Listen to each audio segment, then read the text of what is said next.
Voltamos com o segundo bloco do Linkados na Área, com o jornalista que foi preso na Síria, Cléster Cavalcante, autor dos livros Viúvas da Terra, O Nome da Morte, Direto da Selva e Dias de Inferno na Síria, sobre o qual a gente está conversando aqui hoje.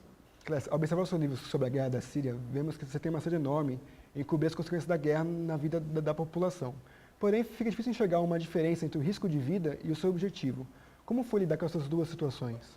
Quando eu coloquei isso em mente, obviamente eu sabia dos riscos que eu iria correr para fazer isso.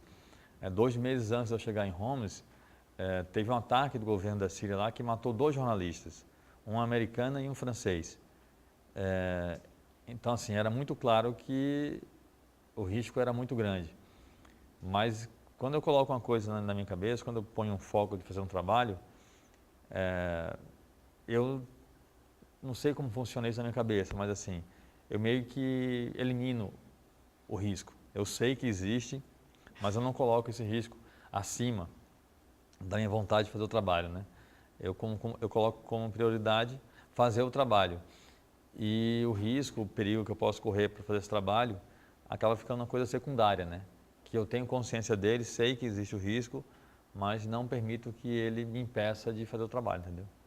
E teve algum momento que você pensou que você se arrependeu ou falou, o que eu estou fazendo aqui? Não, nunca me arrependi, em nenhum momento. Houve situações em que eu tive certeza que eu iria morrer. Algumas, assim, muito, muito tensas mesmo, assim, de eu chegar a fechar os olhos, entregar a alma a Deus e esperar o tiro na minha cabeça.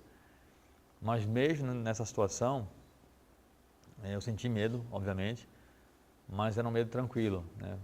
Primeiro porque eu não tinha nada a fazer. Eu estava num lugar fechado com um cara das forças do governo da Síria com uma arma na minha nuca, né? Então não tinha muito o que fazer. Mas eu tinha um conforto muito grande, né? O que me confortava era saber que eu estava ali porque eu queria estar ali, fazendo o que eu queria estar fazendo, né? Eu sabia dos riscos, eu fui para lá sabendo disso. Então, se eu tivesse de morrer naquela situação, eu morreria tranquilo, entendeu? Assim, eu morreria fazendo o que eu queria estar fazendo no lugar que eu queria estar. Isso me dava um certo conforto para aceitar a morte ali. Cléster, o quanto as amizades que você fez na Síria, tanto antes de ser preso e depois, foram importantes para que você aguentasse os dias em que você esteve preso? Cara, foi fundamental. Eu fiquei 6 dias preso, né? Um dia numa delegacia e 5 dias na penitenciária. Na penitenciária, eu acho que se tivessem me colocado numa solitária, eu teria ficado louco. Imagina. Porque passar 5 dias sem falar com ninguém, sem saber de nada, né? Porque a minha grande angústia era não saber o que ia acontecer comigo. Se eu ia ficar preso ali para sempre, se eu ia ser executado, o que é que iam fazer, porque ninguém me dizia nada, né? Só que me colocaram numa cela com mais de 20 presos. Graças a Deus, um deles fala árabe, que é o Amar. E aí eu sempre estava com o Amar conversando e também conversava com os outros presos usando o Amar como intérprete, né? Então, graças ao Amar, o livro tem histórias muito bacanas, fortes, emocionantes, algumas até engraçadas, de outros presos da cela, né? Então, isso foi fundamental para manter a minha lucidez, porque eu podia trabalhar, né? Então, na prisão, eu tinha o dia inteiro dentro de uma cela, a gente não tinha para onde ir, e eu passava o dia inteiro conversando com os caras e escrevendo, né? Eu estava trabalhando. Se eu ficasse uma solitária, não teria isso, né? Eu teria só minhas angústias, minhas loucuras, eu acho que eu teria enlouquecido, ou no mínimo, assim, teria sido 1000 vezes pior do que foi. E depois que você foi solto, qual foi o pensamento de saber que seus amigos estavam lá presos e que ainda passariam por todo esse inferno? Assim, isso é uma coisa muito interessante, porque até hoje eu não consigo ficar 100% tranquilo, sabe assim? Eu penso muito neles, o Amar foi solto já, eu falo com ele por telefone às vezes, ele continua em Homs, no meio da guerra lá, mas os outros amigos que eu fiz na prisão, a gente não sabe, o Amar não sabe se eles saíram, se eles estão lá, se eles morreram. E quando eu cheguei em casa, na volta da Síria, né, eu entrei na minha casa, foi só quando eu senti realmente paz total, né, tranquilidade total, quando eu cheguei em casa, aqui em São Paulo.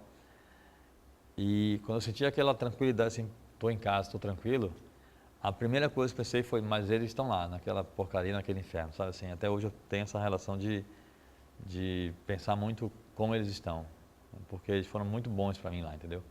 Eu sinto uma certa dívida, né, de gratidão com eles. Cléster, a gente tem mais uma pergunta no Twitter do Linkados para você. Cléster, o @pteixeira08 quer saber qual a importância para a repercussão do tema e do seu livro, os vídeos e as imagens postados no seu blog. Ter esse material foi fundamental para mostrar às pessoas o que eu vi lá, né? Então, por exemplo, quando eu fui preso, teve um delegado que queimou meu rosto com cigarro para me obrigar a assinar um documento em árabe. E aí nessas fotos, e também no livro, tem uma foto do meu rosto queimado ainda com a cicatriz da queimadura do cigarro. Tem foto dos meus pulsos com marcas de algema. Tem foto de explosões na cidade que eu fiz lá quando eu cheguei. Tem foto de um tanque de guerra apontando o canhão para a gente no táxi que eu estava. E também tem os vídeos, né? Isso dá muito mais força e veracidade a tudo, né? Encerramos mais um bloco do Link